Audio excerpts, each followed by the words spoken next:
നമസ്കാരം. തെലങ്കാനയിൽ യുവതിയെ കൊന്ന് മാൻഹോളിൽ ഉപേക്ഷിച്ച കേസിൽ പ്രതിക്ക് കോടതി ജീവപര്യന്തം ശിക്ഷ വിധിച്ചു. ഹൈദരാബാദിലെ ശംഷാബാദ് സ്വദേശി കൂടിയായ ടെലിവിഷൻ അഭിനേത്രി അപ്സരയെ കൊന്ന കേസിലാണ് ശിക്ഷ. പ്രതി സരൂർ നഗർ ക്ഷേത്രത്തിലെ പൂജാരി അയ്യഗിരി വെങ്കട് സൂര്യ സായികൃഷ്ണയാണ്. കോടതി 10 ലക്ഷം രൂപ പിഴയും വിധിച്ചു. അതിൽ 9.75 ലക്ഷം രൂപ കൊല്ലപ്പെട്ട അപ്സരയുടെ കുടുംബത്തിന് നൽകണമെന്ന് നിർദ്ദേശിച്ചിട്ടുണ്ട്. 2023 ജൂൺ 3-നായിരുന്നു സംഭവം. അപ്സരയെ തലക്കടിച്ച് കൊലപ്പെടുത്തിയ ശേഷം ക്ഷേത്രത്തിന് പിന്നിലെ റവന്യൂ ഓഫീസിന് സമീപമുള്ള മാൻഹോളിൽ പ്രതി മൃതദേഹം ഉപേക്ഷിക്കുകയായിരുന്നു. ജൂൺ 4 മുതൽ യുവതിയെ കാണാനില്ലെന്ന് കാണിച്ച് പ്രതി തന്നെ പോലീസിൽ പരാതി നൽകുകയും ചെയ്തിരുന്നു. പോലീസ് പ്രതിയുടെ മൊഴിയിൽ വൈരുദ്ധ്യം കണ്ടതിനെ തുടർന്ന് അന്വേഷണത്തിൽ കടുപ്പം കൂട്ടി.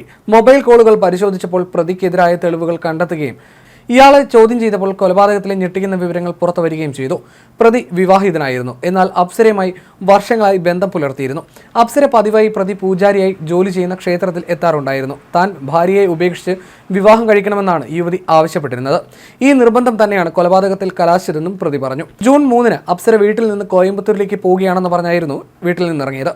പിന്നീട് ശംഷാബാദിലെ നർഗോഡ ഗ്രാമത്തിൽ പ്രതിയെ കണ്ടു. പ്രതി യുവതിയെ ആളൊഴിഞ്ഞ സ്ഥലത്തേക്ക് കൂട്ടിക്കൊണ്ടുപോയ ശേഷം തലക്കടിച്ച് കൊലപ്പെടുത്തി. ശരീരം മറവ് ചെയ്യാനായി ഇയാൾ ആദ്യം ആലോചിച്ചത് ക്ഷേത്രത്തിന് സമീപമായിരുന്നു. അതിനുശേഷമാണ് റവന്യൂ ഓഫീസിന് പുറത്തുള്ള മാൻഹോളിൽ മൃതദേഹം ഉപേക്ഷിച്ചതെന്ന് പ്രതി മൊഴി നൽകി. അന്വേഷണത്തിനിടെ പ്രതിയുടെ മൊഴിയിൽ യുവതിയെ നേരത്തെ ഗർഭഛിദ്രത്തിന് വിധേയമാക്കിയിരുന്നതായിട്ടുള്ള വിവരങ്ങളും പുറത്തു വന്നിരുന്നു. പ്രതിയുടെ മൊഴികളിൽ സംശയം തോന്നിയ പോലീസ് ഇയാളെ ചോദ്യം ചെയ്യുകയും ക്ഷേത്രത്തിന് സമീപമുള്ള മാൻഹോളിൽ പരിശോധന നടത്തി മൃതദേഹം കണ്ടെത്തുകയുമായിരുന്നു.